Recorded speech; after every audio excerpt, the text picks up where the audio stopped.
Chris speaks back here today with Brandon Mosley for our BCS State of Alabama podcast. We got Colbert County Commissioner Tommy Barnes, who is running for fourth congressional district or fourth congressional. Mr. Barnes, why don't you go ahead and tell us a little bit about yourself? Yeah, I'm a 1977 graduate here in Colbert County in Sheffield High School, and went on to University of Alabama and got a chemical engineering degree. And there I ended up graduating in 1982, Bear Bryant's last year there at Bama, and ended up uh, going into a little quick job as far as 2 or 3 years in a fertilizer development company called Applied Chemical Technology. I was the first employee there, and ended up going into industry 2 or 3 years later after that with Reynolds Metals, where I was a lubrication coatings engineer. Ended up my career there, very successful for about 21 years with in the environmental department, working over the water, wastewater treatment, and was very fortunate to enhance a lot of processes out there and also in development. And I was over all the permits as far as the EPA. And then I ended up leaving there after the company sold out to Wise Alloys. I left and went to Sheffield Utilities. And there I started in 2006, and I retired in August of last year, and I ended up being there about 19 years. And I retired, like I said, in August uh, to run for this seat I'm seeking. I am one of six kids. I'm the middle guy, if you call it the middle, number three. And I ended up having a great father that was a pharmacist, good mom. They both passed, but ended up having some great brothers and sisters.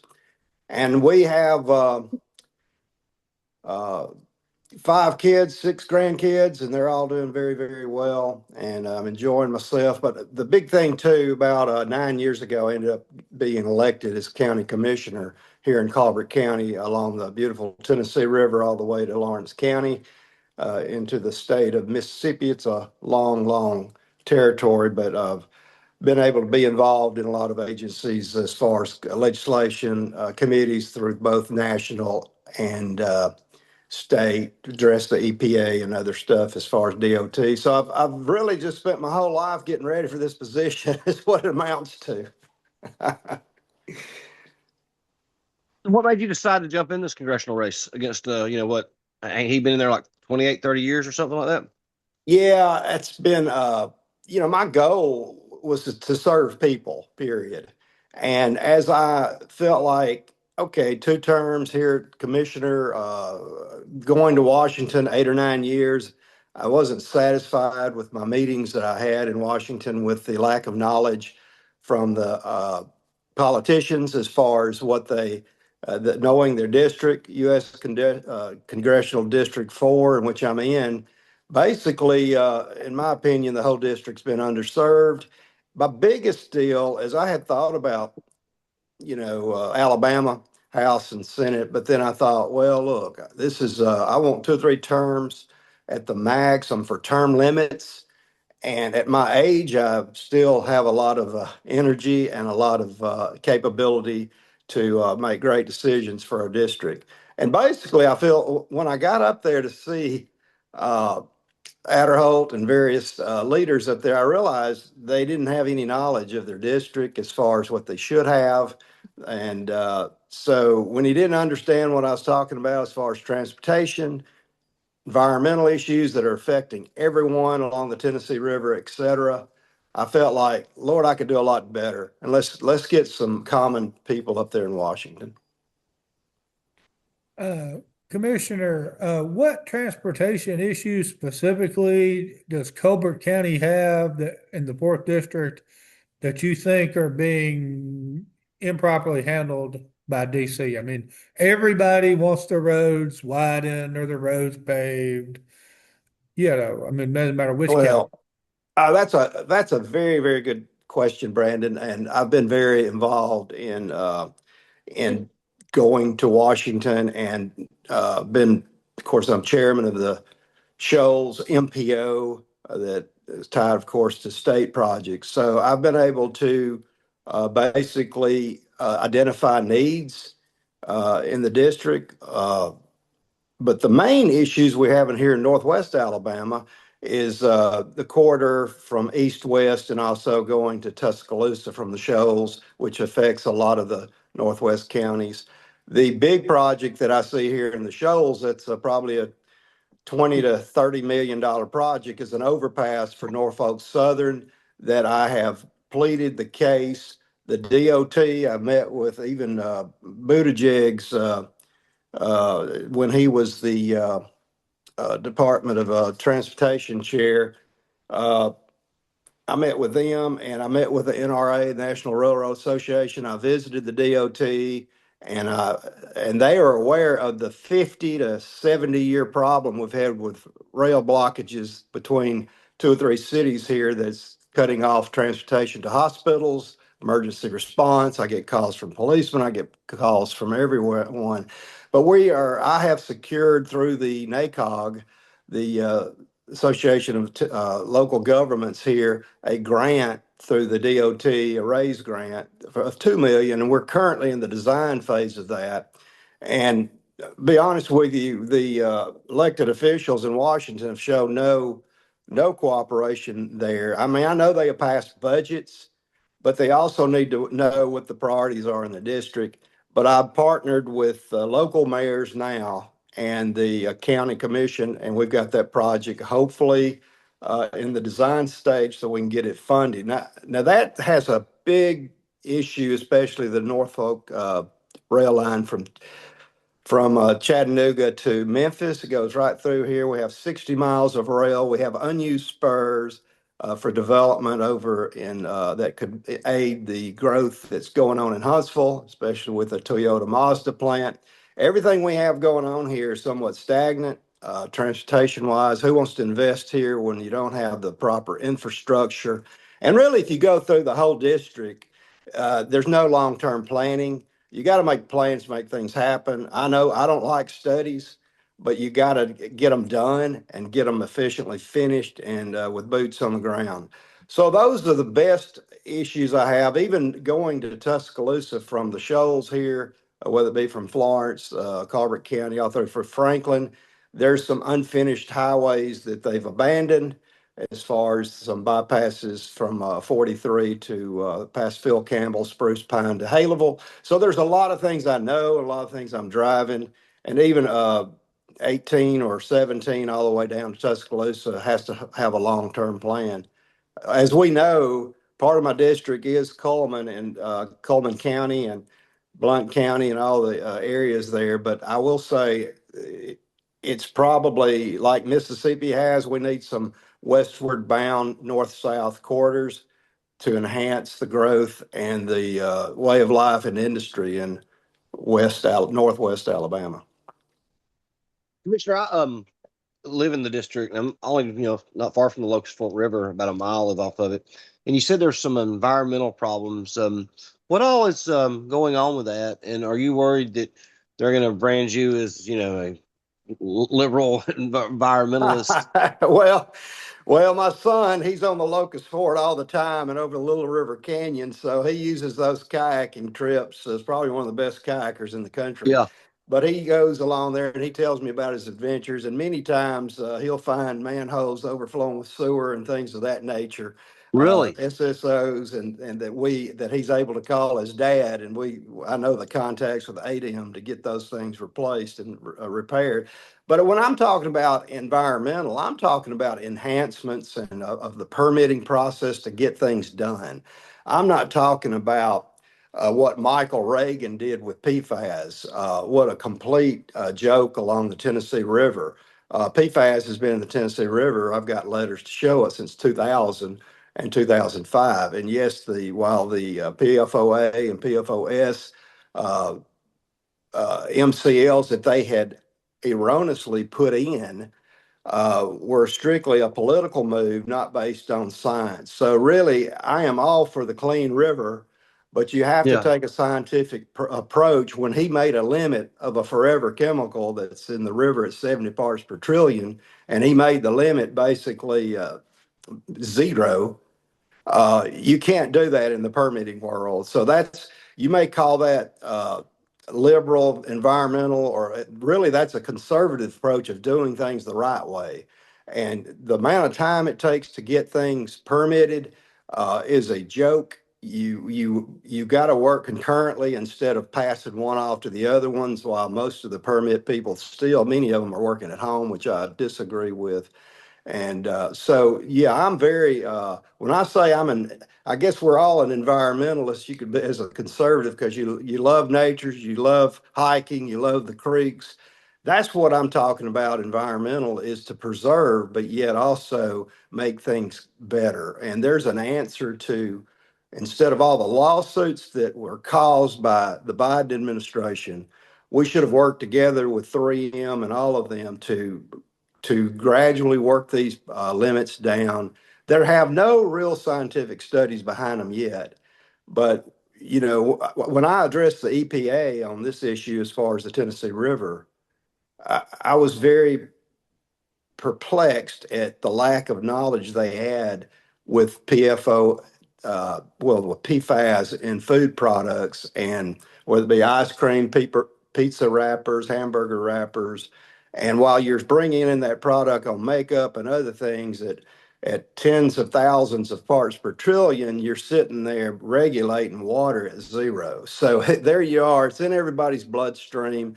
We need some scientific approaches to gradually of course, if it's a medical concern, we get rid of it, but we replace it. But these products have been used in the fire retardants and a lot of things all over the country.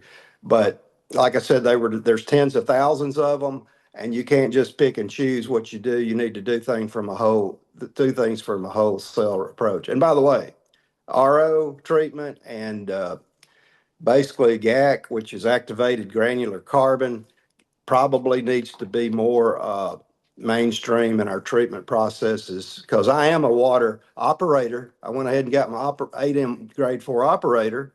If I'm going to supervise people, I ended up getting the credentials, and being a chemical engineer, I was able to make some inroads there.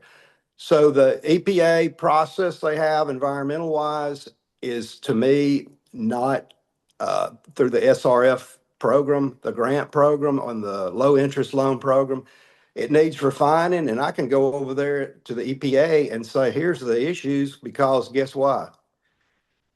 Chris, I've had 4 SRF loans through my work.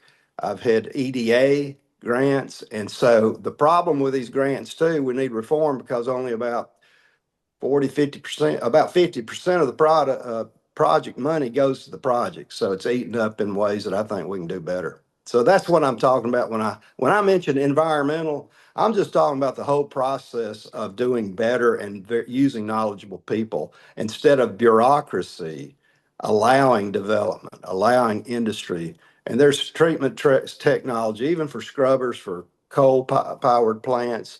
I knew we were making mistakes there in the power world. We take 3,000 acres for 200 megawatts possibly, and instead of putting the money into small modular reactors, which are up and coming, and which I'm involved with TVA. Commissioner, assuming there's a need and that you're the most qualified person and all that, are you concerned because of your age that generally the way the House of Representatives works, you got to be there 2 or 3 terms before they really even know who you are? Because it's pretty much hey, the Republicans are for this, we need you on board, or, oh, the Democrats are trying to do this, we need you on board to help kill this. And, pretty much everybody, outside of those top 30 or 40 guys in the caucus, is sort of a backbencher the way Washington works today. Well, that's a very, very good question. I've probably got as much energy and as much mental capabilities right now as I've ever had in my life. And I do agree with that. I do believe I probably have 3 terms max. And so all I would really want, because my wife will be retiring in 6 years. And we at that time have a different plan. But in the meantime, I retired because of my good health to enjoy. I still play in alumni baseball games. I still pitch. I still do things. I hike. I do things that most people, in my opinion, at my age can't do. But I'm able to hang in there. I'm substitute teaching right now. I'm able to be a hit with a lot of the kids and see all the problems with discipline in schools. So I don't know why I'm so energetic, and I'm not saying you never know. You might be 30 years old and only live to be 32, but I've been very blessed with my health and my energy and my capability, and I would dare say that I would still be working if I had not retired to run for this office. So yes, I feel as though I know Trump's age and I know some of the issues that people can have with age, but I don't see that being an issue at all. All I have to do is, if we wanted it to be an issue, I'd go run a 50-yard dash against him and do anything possible in the arena to keep up with these people. I love the atmosphere, fast paced in Washington, been there dozens of times. I'm on, just look at the resume and look what I'm currently doing, my travel schedules and everything I do as far as legislative committees. I don't think there's anything I can't do as far as whether it be seeking to help the uh, the elderly or other people in society. I'm going to stay busy regardless, and why not just optimize what I've worked my whole life for? And by the way, I'm for term limits. I think these people have lost touch, and you think, my goodness, even when the government was shut down, I mean, all they were doing was politic, and they need to be writing out a new health care plan to get the private equity firms out of the profitability of patient care. It ought to be for the patient. It ought to be for the physicians. We ought to put the money in plans that are run by someone not wanting to make money. Commissioner, you mentioned you was substitute teaching right now. Do you think that getting rid of the Department of Education is the right move? And being around the students, what do you have any ideas of how you think we could improve education for our children? Oh yeah, it's a very good question. I'm a guest speaker many times at some of the career tech classes that I do that just as a public servant. But in my days of substituting, I have really realized that I understand why there's school choice programs at times, but the discipline measures of these kids have got to be enhanced to where the teachers are empowered. And I believe the federal government, while there's a way, some of the federal grants programs and other things that have happened, while they may be for good causes, we got to empower the teachers to do what they did even in the past. Because if you're going to be on a if you're going to be on an iPad or you're going to be Chromebook teaching, there's not enough interaction. There needs to be so much verbal interaction per day in teaching. You need to go to the board. You need to there's adequate resources. There's no doubt there's adequate resources based on what I see. But I tell you what they need to do is enhance the ability of teachers, teacher input, and make some changes from the federal level to guidelines. And all this stuff, it's like I was in Tuscaloosa County the other day at the courthouse, and a lady, I think she was my age, about to retire or whatever. And she said, Mr. Barnes, Tommy, we did pretty good, didn't we? I mean, we made it, and we had a paddling or two here and there. We had issues. And I'm not pushing for paddling. I'm just saying that there's got to be the ability to treat this defiance, and because we're running the kids that are in there that really want to learn. So there's a reason why many teachers have left the field. I'll just leave it at that. But I think we got to work together and make that better. I really do. And some are better than the other. I've done special ed. You've got a lot of special education students entwined into the system, which is probably a good thing, but it's got to be used where They get special care, maybe special needs, and keep the other kids at a pace in which they excel or meet their capabilities. Commissioner Barnes, currently the U.S. federal government's got a $38 trillion debt. And we're spending like $2 trillion a year these last few years. What would be your plan to actually balance the budget so we stop adding to that debt, which is already costing us $1 trillion a year just to service? Well, that's a very good point. I know I've never seen my opponent ever file a bill for a balanced budget or any issues. Just last week, we had a vote that was going to save, I think it was the Department of American Democracy. He voted to keep that funded.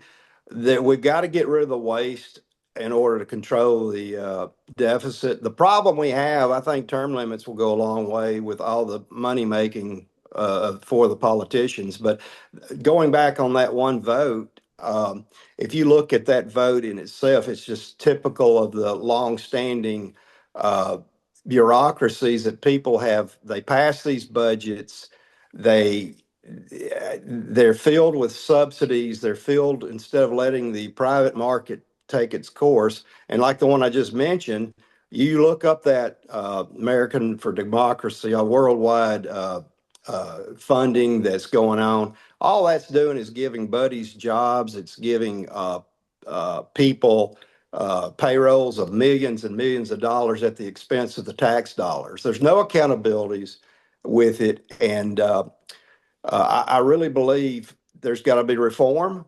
I think the SNAP program and the health care, health care is a very expensive thing for many Americans.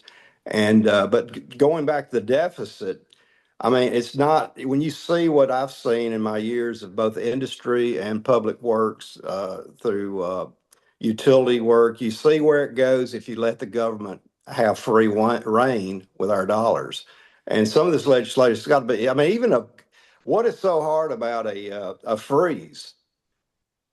I mean, many times, and we saw what happened over the last 5 years. You can't throw billions and billions. You can't print money, not expect inflation. So a lot of the stuff we did with the deficit was politician induced. I didn't hear any politicians screaming about it. I didn't hear any bills trying to stop the presidents. We got to get back to Congress doing their job is the problem.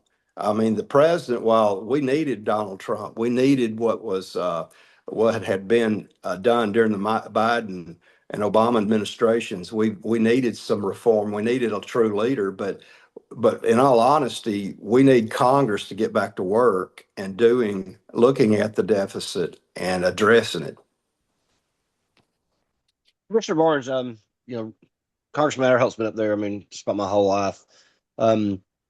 And I'm sure he's well funded. How are you going to get your message out to the people of the district?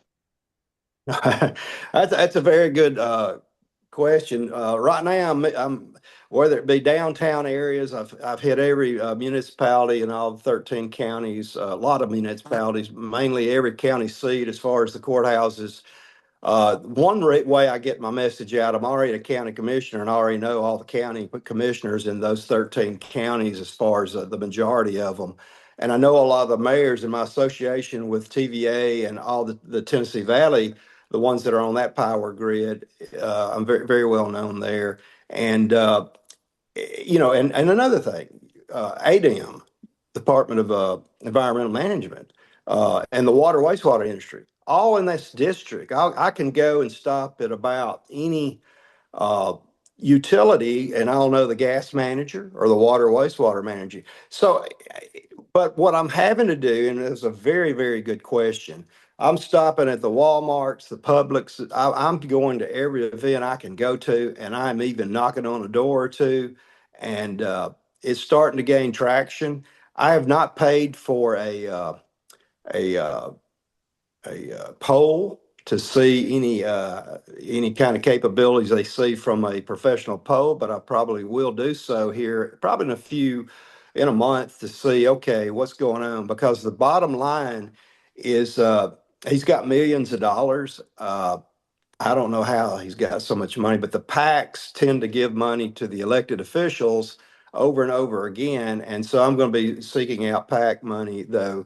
But but in all honesty, my funding is a issue that can be overcome with public engagement. And I was a chairman of the Colbert County uh, executive committee, the Republican Party here in Colbert County, when we were basically 70% Democrat. And I was there when there was no Republicans to run for office, and that's the reason I ran for office, because hey, and everybody said you got to run as a Democrat to win. And I said, well, there's some issues, social issues, and other things I just don't agree with, and can't do it. And now it seems like most of the many we have a lot of Republican in name only, and that's what's wrong with the deficit and some things like that. There's not a lot of fiscal conservatism in our government right now. But how to get my name out there is hopefully get some media attention. These podcasts that you're doing a wonderful job with that. That goes a long way. I just met with my social media person that I'm going to hire last night, and the web equalizes money, and that's how I'm going to do it. Commissioner Barnes, all politics is local, and getting to know people in the district is critical, and constituent services, but a lot of what Congress actually does is national and even international. Right now, we're tied up in Ukraine, giving billions of dollars to them to fend off the Russian invasion. That's almost 4 years ago now. Almost five, I If think. they don't get a deal soon, what's your position? Do we keep funding the Ukrainian defense? Or is there a point where we just have to say we've done enough, you're on your own? Well, I think there's a point that your question is very good, but I think there's a point where we've done enough. I am an American first uh, guy as far as what we need to do, and that's one of the reasons I'm for Americans for term limits, to bring in new voting records, new ideas on things like that. But the Ukraine situation, I've never felt that good about that war. I've not seen much coverage from the media that's been very prevalent in the airwaves. I do believe. I believe there's more to this story. While I'm very concerned about Russia and some of its aggression, it's kind of things are up in a spiral right now where who's going where as far as Greenland, Venezuela, and a lot of things that we've got going on.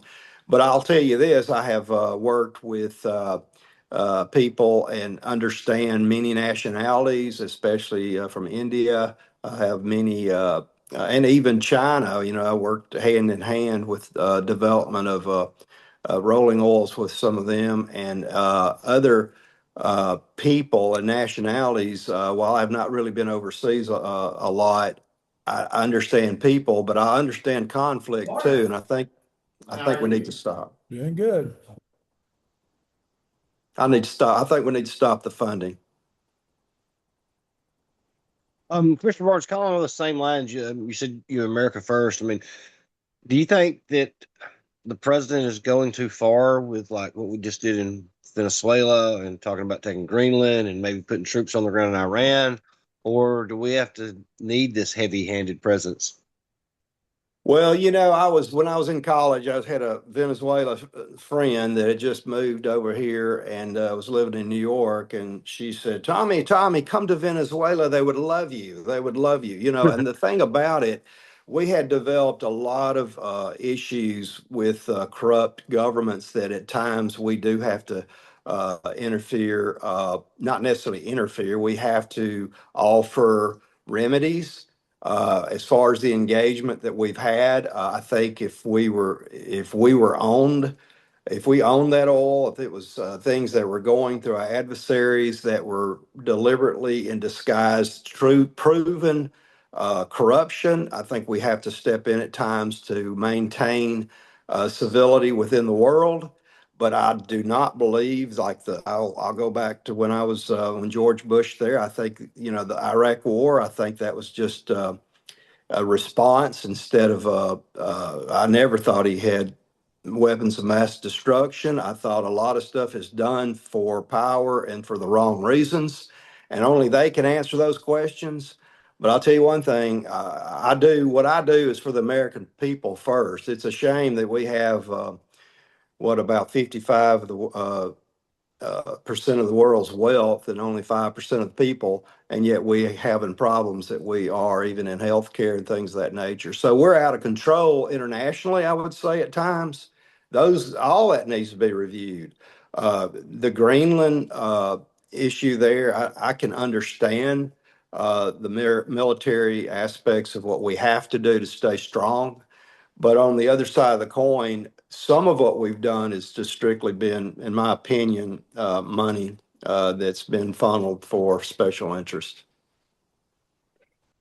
Um, I mean, China, for instance, we know what's going on. You can talk to the American Nuclear Association. I think the president of it, he talked to us in Oak Ridge a few months ago about the need of surpassing China in the area of AI, just because we don't have enough energy on the grid to produce AI, and they're so far ahead of us, he said, according to the modular reactors that are about to come online.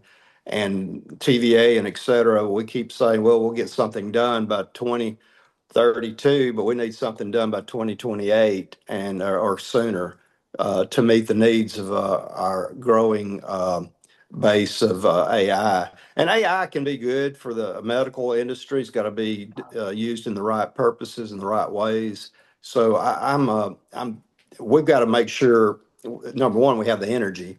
Number two, that we do not sell ourselves out in that area to China.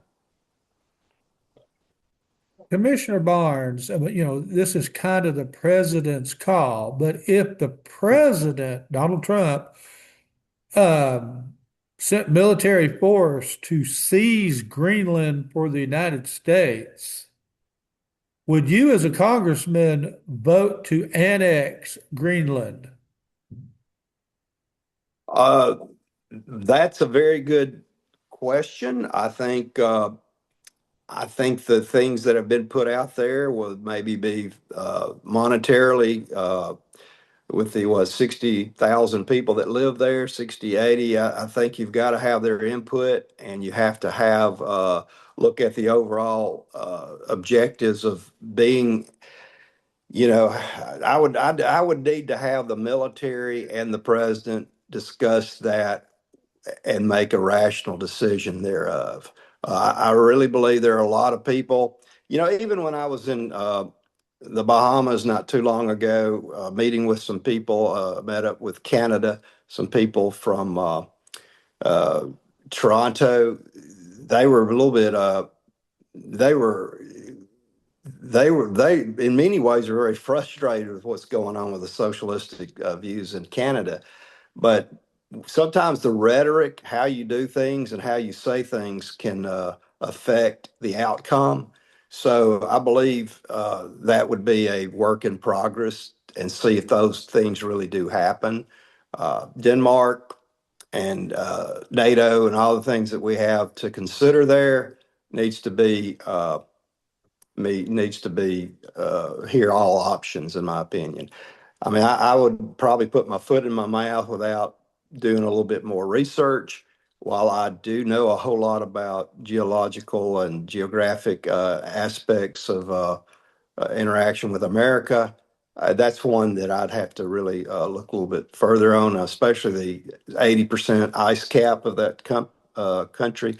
But from a military purpose, I can totally, being in Alaska and other places that I've been, I can totally understand the fear that someone could have if it's true that China or Russia would gain control of that. Commissioner Barnes, you were just talking about AI a while ago and how it can be a good thing. I think there's some downsides to it too. Used to when I'm doing these podcasts to break down the transcripts and everything and write an article, it would take me hours. Now I can take it and put it on the YouTube and tell AI, right in 2 seconds, it prints out an article, 1,000 words. Have you given a thought of how we're going to keep up and we're not going to have 330 million unemployed people in the United States? Because taking jobs, I think. Well, I believe I don't believe it'll be as fast of a transfer of things because, in my opinion, the local trades and labor will continue to grow as we grow America. I believe fine limits will be on robotics and how you do things. I mean, while there's been a great, if you look at warehousing or anything that used to have so many people, we have come a long way. But AI, in my opinion, is more of a technology thing that hopefully brings more innovative, mind capturing, technology than it does necessarily replacing people. I will say this. I mean, we're engulfed with AI right now as far as some of the things that are going on. It's amazing the pace in which it's going. But I do believe, whether it be vehicles or other things like that, there's always the unexpected, and there's always human intervention that needs to happen. So I believe that's going to be a slower process than what some people are fearing. Being an engineer, my life has been to try to make processes better. I have actually downsized through retirement a department of 24 down to 12 at Reynolds, and as far as quality control, and we did more work with it. So there's ways to get people in fields that they need to be working in, especially in the medical area. You still have to have, in my opinion, personnel contact, and because and even an engineer would say, well, this can't happen. Well, then you ends up seeing the problem that does happen. So there's going to have to be a lot of human intervention and a lot of human things. I don't see AI putting a roof on a building. I don't see a pipe fitter being replaced. I don't see of many construction workers nor plant workers working in a plant. I know I don't see a robot taking away scrap from a mill that's got a thousand.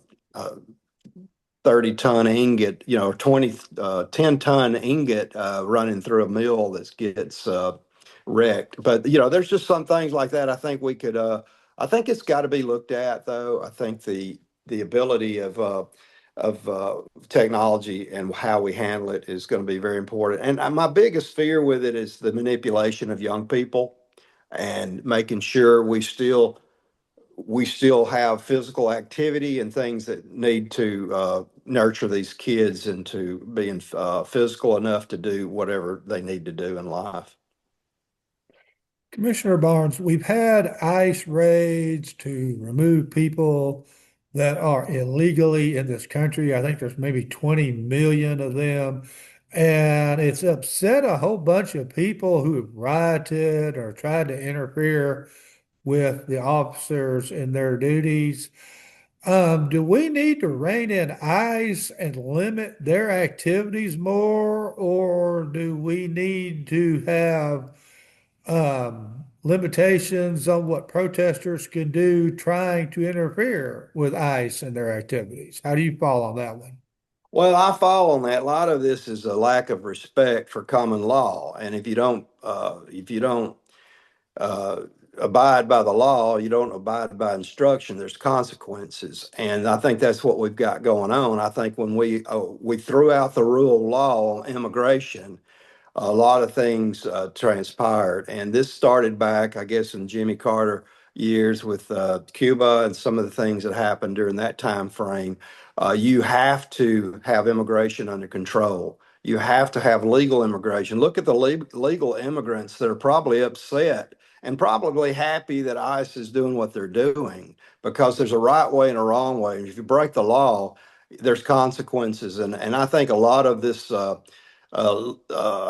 liberalism of radicalism of whether it be Lemon going into a church with these people demanding ICE leave. I mean, during a worship service, I mean, a lot of this stuff is just are so mind-boggling that you can't understand the where this is coming from. Uh, being a in our system today, in our colleges and other places, I'm very alarmed uh, at some of the thought patterns that we have developed in America.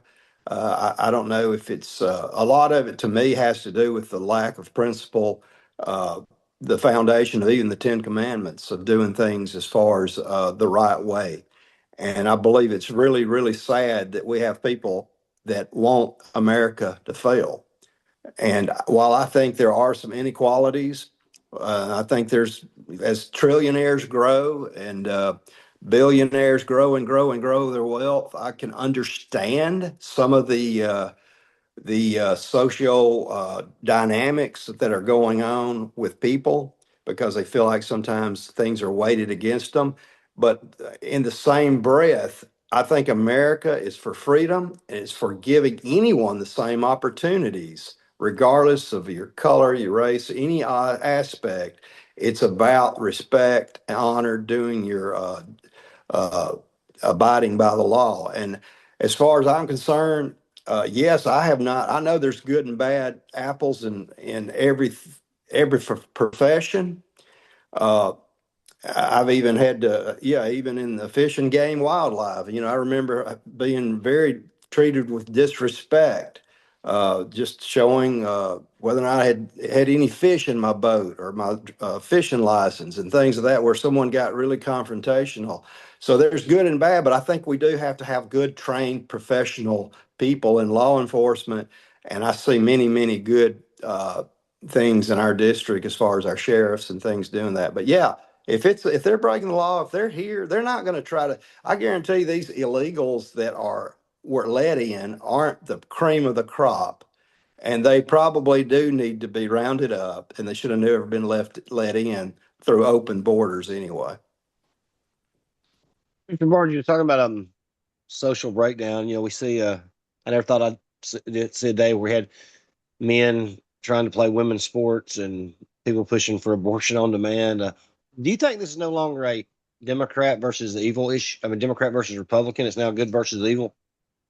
Uh, I think deep down, I think people do know. I think there's a hidden characteristic in each person that's right and wrong, moral and immorality. But I do believe that people do know right and wrong, and if they allow certain things of that nature, uh, they're just strictly. Uh, I think they are, and many times delivering a message of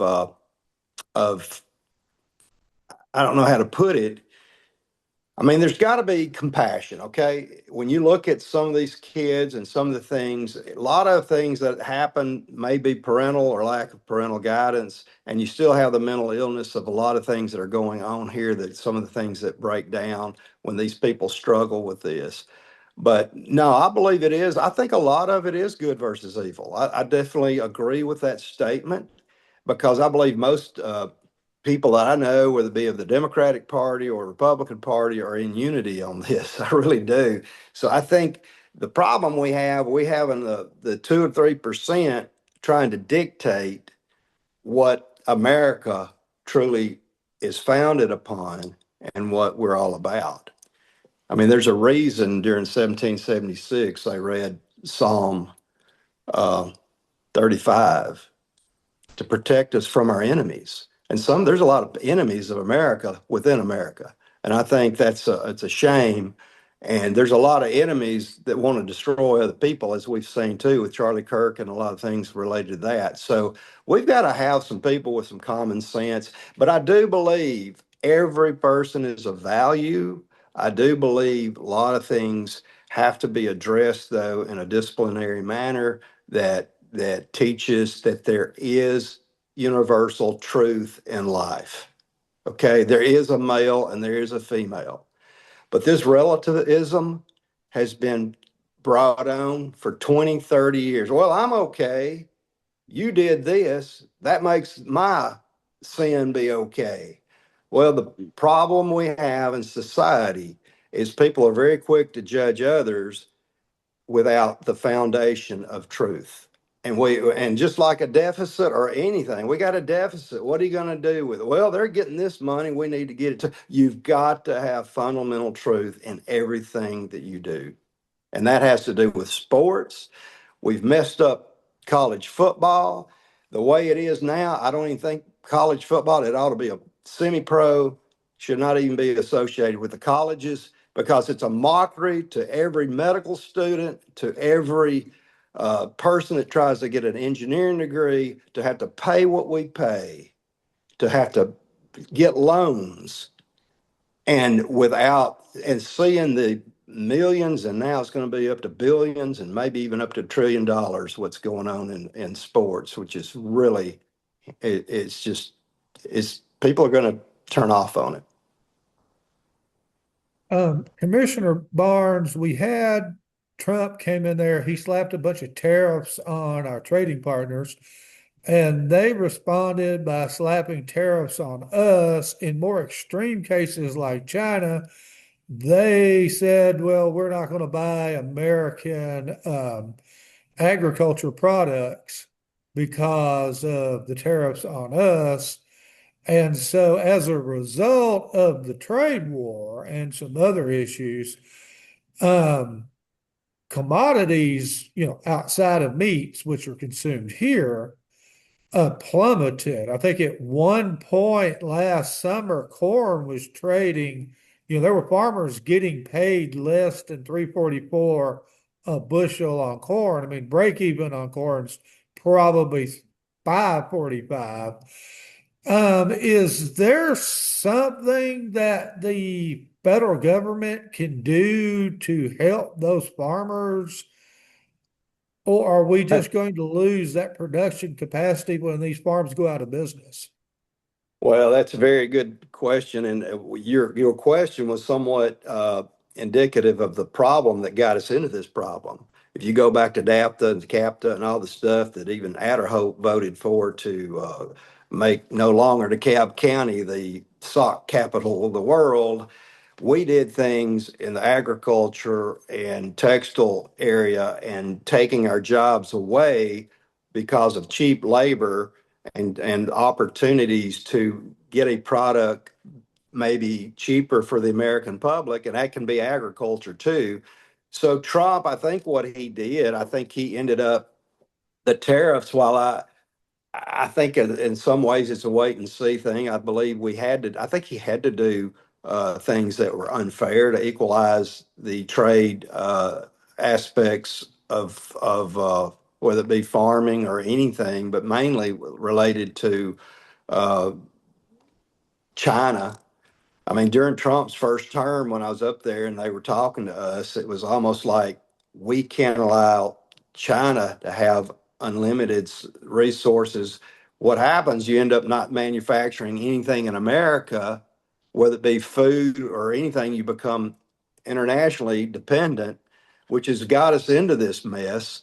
And all I got to say, some of the some of the long-term politicians have got us into this mess, and these questions need to be asked to them because it's a cycle that what they're doing now, they're having to subsidize farmers in order for not growing and for order for them to make ends meet, which all was self-induced. I believe if you look at the family of the one I'm running against, I think millions of dollars of subsidies going back to politicians and things of that nature that might own farmland. You can have to look that up, make sure that's true. But I'm just saying we have developed this because of bad judgment, bad politicians that are career politicians. It's not going to be solved overnight, but I can tell you this, even back in the 80s when I was working in feed development, fertilizers, different things like that, most farmers that I know just wished they would keep their hands off of it and let supply and demand work. But we have gotten to the point where, like you said, we have subsidized things and we've pushed things to the point with inflation that everything, we're in a bad situation. But sometimes we got to realize government has caused many, many problems with this. And sometimes the corporations that buy these farms and even the energy incentives of eating up all of our so much millions of acres of solar panels, which is inefficient at 20%. We sit here and we vote this stuff in due to radicalism or not scientific measures of what's good. There's good for solar. Don't get me wrong on aspects of solar, but to say we're going to run our energy grid on solar and electric cars and all the things, and we all engineers were speaking out against it. But guess what? The politicians got us in that stance. That's the reason we need some technical engineering people, qualified, mainstream, to go and see what our root problems are and how to solve them. Being an engineer, I'm a problem solver, and that's just my nature. If I see a problem, my characteristic is consensus, but yet it's get it right and get it done. And I don't think we've gotten it right, and I know we haven't gotten it done in all these policies that have just grown the government and not given for people individual rights to produce their products that we need to sustain America.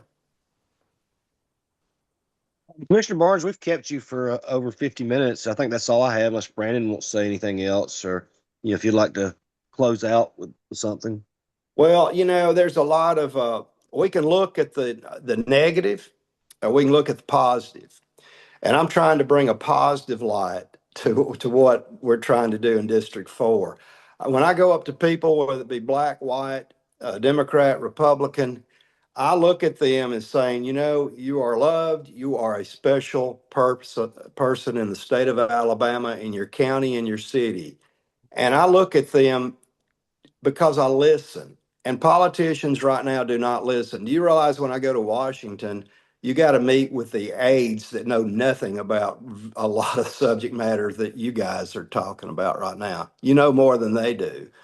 And so when you've got a society of politicians that have been there for decades, what do we expect?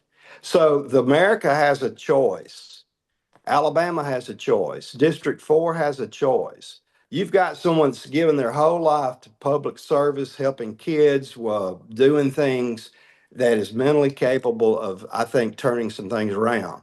We can stay with what we're doing, or there can be fundamental changes in getting someone that really cares about it.